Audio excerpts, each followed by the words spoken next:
जय सेवा दोस्तों, मैं मदन कुमरे मेरे इस आदिम सभ्यता चैनल पे आप सभी गोंडियन सगाजनों को सेवा जोहार करता हूँ और अपनी संस्कृति सभ्यता के बारे में आपको अवगत कराना चाहता हूँ। आपने अपनी धरती गोंडवाना लैंड के बारे में कभी सुना ही होगा कि गोंडवाना लैंड के सभी हिस्सों पर कोया वंशीय राजा महाराजाओं का राज हुआ करता था और अपने राजधर्म, राजपाट और राजहितों की पूर्ति के लिए या प्रजा की मनोकामना पूर्ति के लिए उनके प्रचलित या संग्रहित राज चिन्हों के माध्यम से अपनी जनता तक उनके उद्देश्य को पहुंचाने के लिए समयानुसार इन राज चिन्हों का सदुपयोग किया करते थे। यह राज चिन्ह पॉजिटिव तथा निगेटिव स्वरूप के होते। दोस्तों, आपने कभी सल्लेगांगरा शक्ति के बारे में सुना होगा। उसी सल्लेगांगरा शक्ति का प्राचीन 50,000 साल पूर्व इतिहास, जो कि राजवंशीय प्राचीन गोंडवाना लैंड का राज चिन्ह हुआ करता था।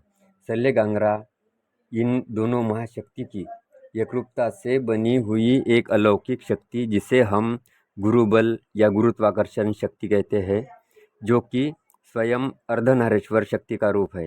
ताप शक्ति और शीत शक्ति से बनी हुई एक गुरुत्वाकर्षण शक्ति, जो कि गुरुबल में समाहित है, जो ब्रह्मांड के समस्त मानवीय जीवन को प्रादुर्भावित करती है। वीडियो में दिखाया गया सल्लेगांगरा शक्ति का चिन्ह उसी शक्ति का प्रतीक तथा प्रकृति शक्ति का द्योतक है। सल्लेगांगरा शक्ति मतलब शिव शक्ति, लिंगो जिंगो शक्ति या लिंगो पिंडो शक्ति, पितृशक्ति प्लस मातृशक्ति इज इक्वल टू एक वंशीय बीज शक्ति, जिससे सूर्यवंश तथा चंद्रवंश की वंशीयता से मानवीकरण एवं मानव जीवन की शुरुआत होती है। सूर्यवंश ताप शक्ति से प्रेरित है तथा चंद्रवंश शीत शक्ति से प्रेरित है। सूर्यवंश ताप शक्ति से शुरू होकर विषम देवधारक समाज की उत्पत्ति को शुरू करता है, तो चंद्रवंश शीत शक्ति से शुरू होकर समदेव धारक समाज की शुरुआत करता है। विषम देव धारक यानी एक देव, 3 देव, 5 देव, 7 देव, 9 देव एवं 11 देव धारक, और समदेव धारक यानी 2 देव, 4 देव, 6 देव, 8 देव, 10 देव, 12 देव, इनमें से कुछ देव एक दूसरे में समाहित किए गए हैं।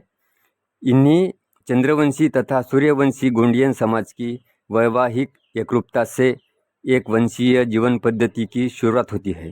मातृपक्ष में 6 देव सगा और पितृपक्ष में 6 देव सगा देवधारक होते हैं। यह सल्लेगांगरा शक्ति का चिन्ह समाज जीवन उत्पत्ति का कारक है और प्रचारक भी, जिसे गोंडवाना समाज की उत्पत्ति का आद्य राज्य चिन्ह माना गया है।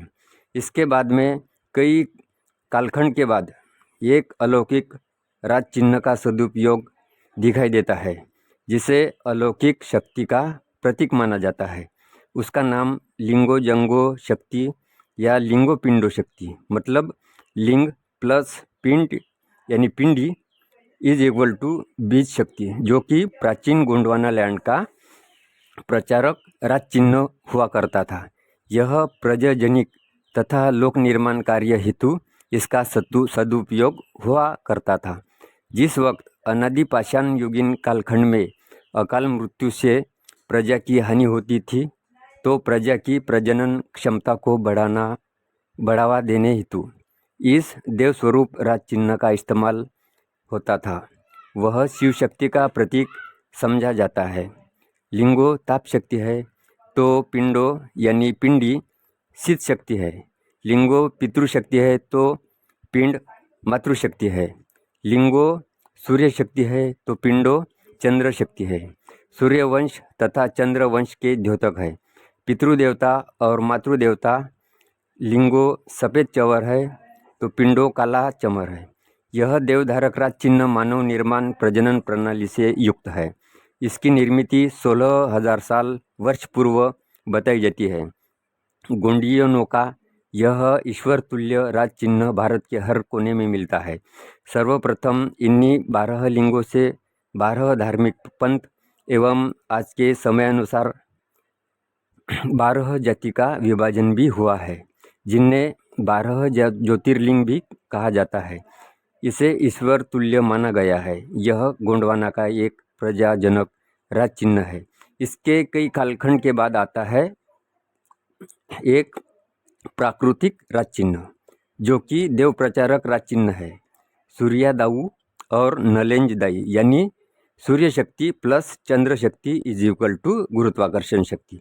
यह प्राकृतिक चिन्ह आदिम देवधारक राज चिन्ह है तथा देव शक्ति से प्रेरित देव प्रचारक राज चिन्ह है।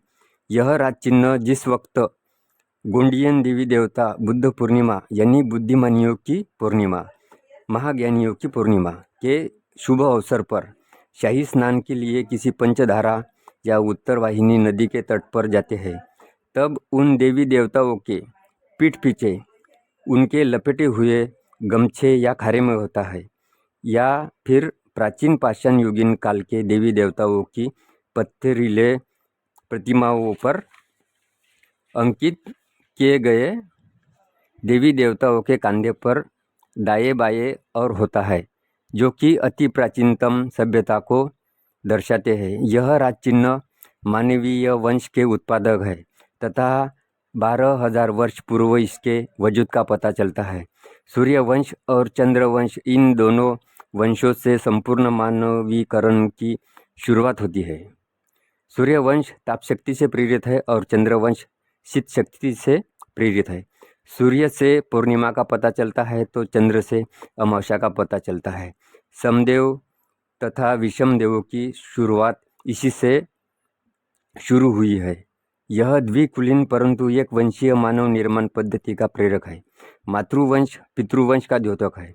इसके बाद चौथा राज चिन्ह आता है हाथिन पे शेर सवारी, जो कि सिंधु सभ्यता वाले काल के दौरान राजबाड़ों या राजगृहों पर अंकित होता है।